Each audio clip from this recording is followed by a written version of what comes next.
couples qui vivent ensemble, qui travaillent bien ensemble, qui font ce qui... Mais ils ne sont pas proches. Ils sont comme deux collègues de métier appelés métiers de parents.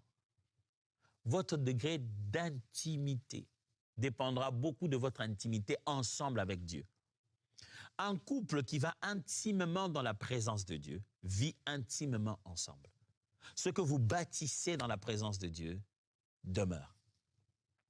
Il faut à la fois être intime avec Dieu, chacun de son côté, mais apprendre à être intime avec Dieu ensemble. Prier à genoux, parler à Dieu sincèrement du fond de votre cœur.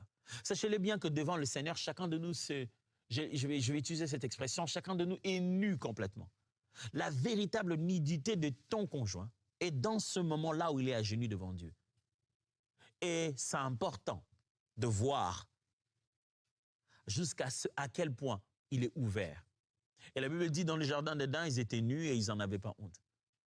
Et le pensée idéal de Dieu a toujours été comme ça, de vivre dans cet état de, j'allais presque dire, de nudité de cœur. Et c'est quand on prie ensemble qu'on arrive à cet état-là. Notre spiritualité est un domaine à évaluer. On est mariés, mais est-ce qu'on grandit ensemble? Où chacun vit à sa manière. L'autre intercesseur, l'autre protocole, chacun prie pour l'Église, il fait des moments d'éveillé, chacun a des programmes différents. Mais évaluez votre vie spirituelle. Si votre alliance était un chrétien, votre mariage était un chrétien en soi. Personnifions votre mariage, 10 ans, 20 ans de mariage.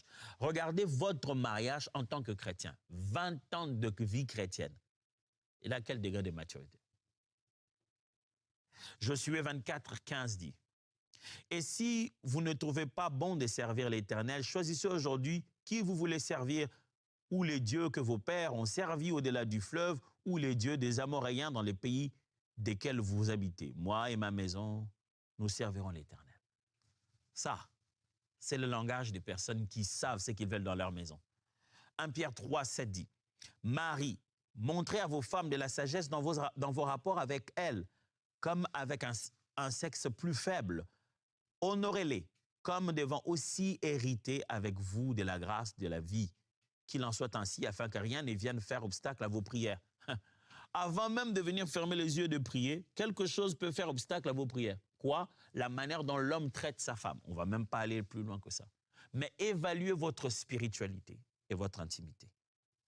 J'ai promis des questions spécifiques qu'on peut se poser. Il est l'heure de poser les 10 questions de bilan pour un couple. On y va. À vos marques, prêts? Dites-le à votre mari, dites-le à votre femme. Préparez ça. Quand il va revenir à la maison, il faut que vous puissiez en parler. Première question.